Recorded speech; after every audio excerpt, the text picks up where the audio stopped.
how to recover, all right? How I recover is gonna have similarities, but it's also gonna be different than how Matt recovers. Why? Because I've had 2 knee surgeries on my left side. All right, so I have to make sure I take particular care, especially of my quads, okay? So the number one piece of advice that I have for you when it comes to recovery is foam roll those legs out. And when it comes to foam rolling, everything starts and stops with the quads. Everything starts and stops with the quads. So let's do a little quick tutorial. You can use this pattern that I'm about to show you, which goes 8 repetitions up and down the length of the muscle. Stop, find the trigger point, hold it for 20 seconds, repeat 8 reps back and forth. You can use, and then you do that 3 times. You can use this format for every body part. The important part is, all right, and I'm gonna get down and show you here. The important part is, when you're foam rolling, it's supposed to hurt.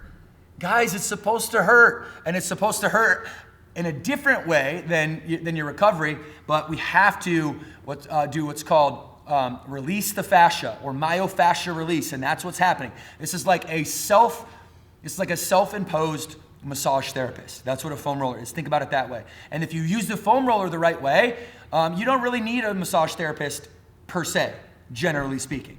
Okay? So here's what we're gonna do. I'm gonna start on my quad. I'm gonna start on my left one. All right? And I'm always gonna anchor myself down with my elbows. All right? And watch my elbows. I'm gonna reach them out a little bit. All right, that way I have pull forward and pull back on my quads, all right? I'm gonna go ahead and stick some more weight on the quad that I'm trying to work. All right, and now I have 4 angles. My first angle is I'm gonna rotate inside or outside on that leg on the IT band, okay? Just on the inside of it, just on the inside of that IT band. And I'm gonna start right above my knee, and I'm gonna roll all the way up that IT band to my hip joint, and the whole time I'm doing that, that's 1 pass right there, I'm analyzing where the trigger point is. Where's my trigger point? Where's that hot spot? Where is the hot spot? Oh, right there, okay, but I got 8 more because the hot spot might change, 6 more rather. The hot spot might change in these last 6. Okay, there's 5, I'm going full range of motion. Still on that 1 outside plane, okay? 3, oh, it's still there. 2, and then 1. Ow, right here is where you should feel the pain. What I really want you to do is breathe through the trigger, okay? Breathe through that hot zone. Breathe in.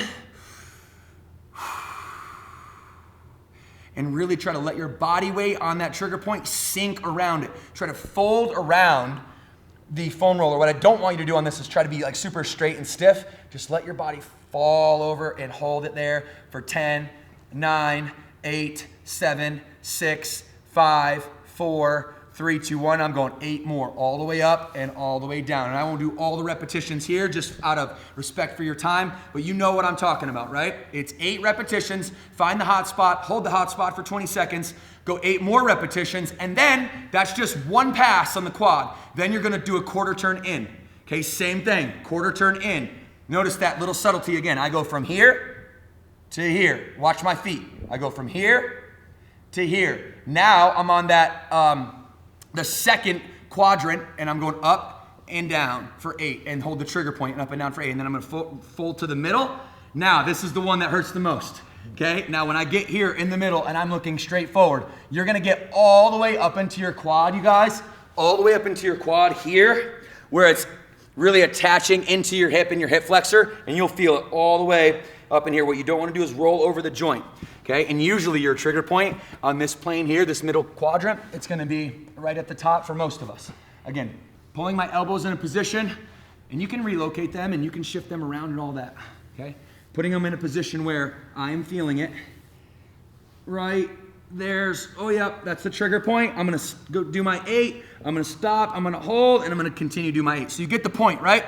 Now, if you're foam rolling and recovering properly, you should focus, because you're a busy person, and because I'm a practical trainer, I don't pretend to know everything, but what I do know, and like to recite like all the scientific papers and all that, but what I do know is how to apply things practically. Practical application of what is studied and marked as foundational science, we know, okay? We know, and we're growing.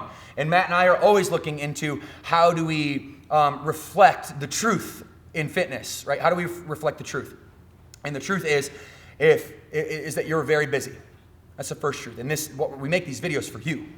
You're very busy. So what we want you to do is grab a foam roller, spend 10 minutes, okay? 10 minutes doing what I just talked about. 8 rolls, okay? 1 trigger point, 8 rolls, and just work on your quads today, okay? Just work on your quads today. Whatever body part is the most sore, that's the body part that you need to work on. And it takes no more than 10 minutes. How many of you right now, comment below, how many of you don't have 10 minutes? If you don't think you have 10 minutes, comment below.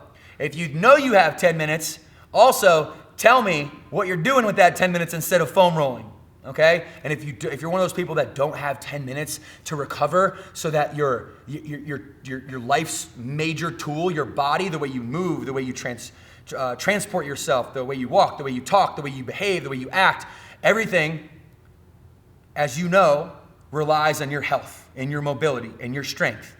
And to me, that's the most important thing in life. So if you don't have 10 minutes to focus on that, I hate to say it, but I'm going to anyway, then you probably don't have much of a life at all. Okay? So you have to put yourself first in your priority. And if that stung a little bit, good. Let's do something about it, okay? All right, here we go. Matt. I gotta be honest. Devan's a pro foam roller. I don't use the foam roller a lot. The ways I like to recover for me, again, it's all personal. So Devan really likes that for his quads. I haven't had knee surgery like he has. So the ways I like to do it is it's a blood volume game, all right, through mobility. So I'm gonna show you a couple mobility exercises I do on my days off, really to get my hips opened up, my back.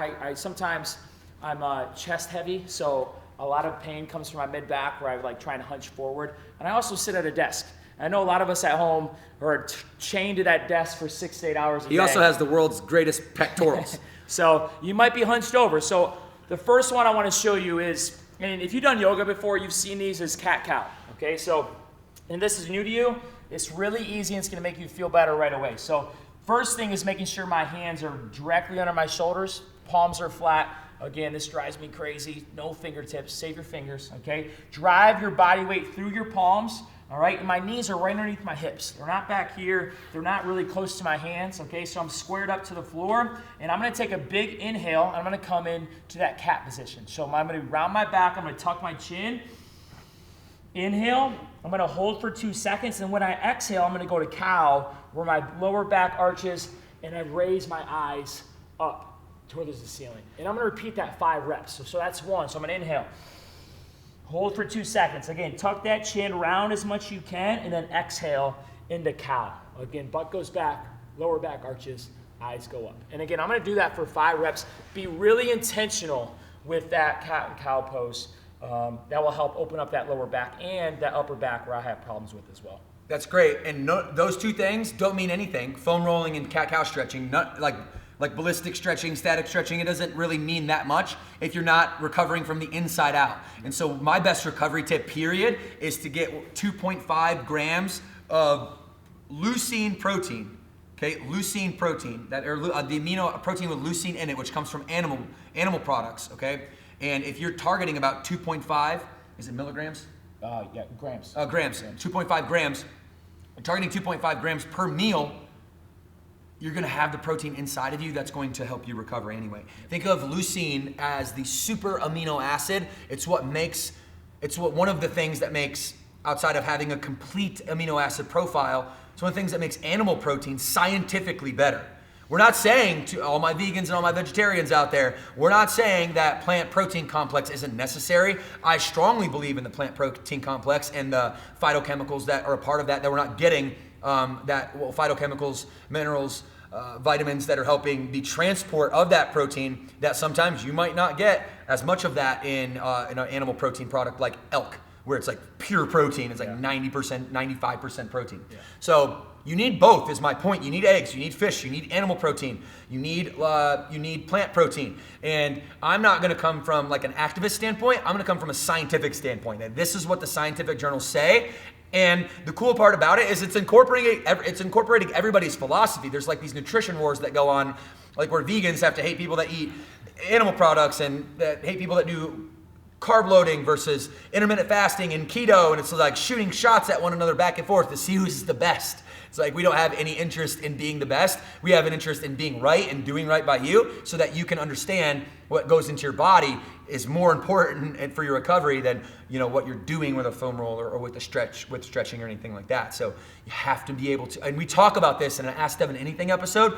Isaiah, we're gonna link that up right here in this for you guys so that you can go and hear me talk in depth, the breakdown of the two main protein sources, animal protein and plant protein, and just all of the nuances. I think I go into it for like 35 minutes or something like that, trying to break it down for you.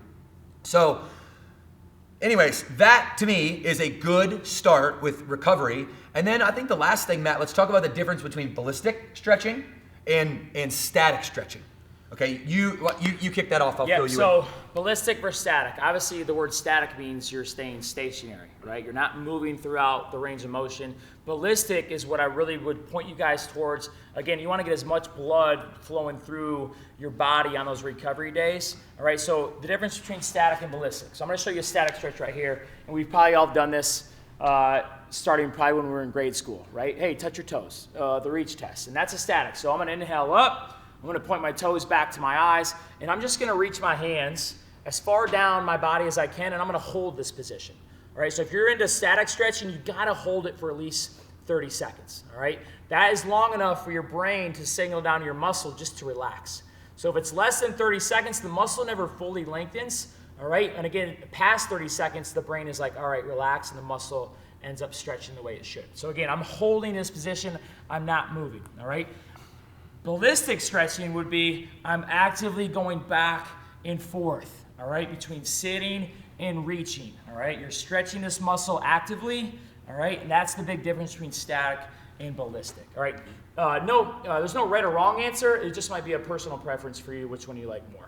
And I incorporate them both. I incorporate both of them. I think it's very important to incorporate both of them. After a foam rolling session, I'll do static stretching right after a foam rolling session, because what that little brain and the muscle that Matt's talking about called the Golgi tendon is what communicates with the brain back down to the muscle, and that's what's telling your muscle to contract. Knowledge drop. Yeah, to expand or contract. All right, I've been reading my scientific journals, Matt. Matt, what do you think I got to do at night? I don't like watching Netflix. This is what I do. He's not snacking at night anymore. I'm not doing it anymore. I'm getting leaner, baby. Let's go.